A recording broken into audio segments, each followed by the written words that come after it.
Chapter 6. The King is Dead. Long live the King.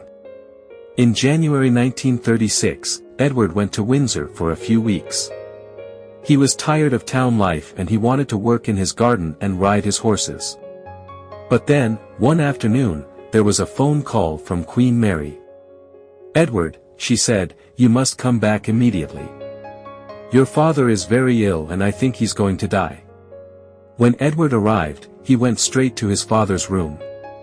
He walked to the side of the bed and kissed his father's white face.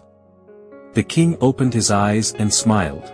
Then he took his son's hand and said, "Be a good king, Edward. And be good to your mother." "Yes, father, I will." The king closed his eyes and did not speak again.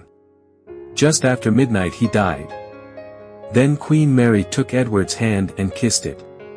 "My child, you are now king," she said softly. "God be with you." His 3 brothers came to him, one by one, and they each kissed his hand. "The king is dead. Long live the king," they said. At 1 o'clock Edward left the room to telephone Wallace. "My father is dead," he said. "I'm so sorry, sir. I must stay here for a while," Edward went on. "But I'll phone you at the weekend. Nothing will change between you and me. I love you more than ever, and you will be my queen."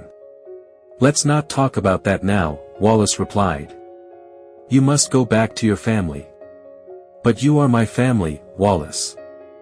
You are everything to me. Good night. Sleep well." When Wallace put the phone down that night, she suddenly felt afraid. "Edward is now king," she thought, "but what will happen to me?"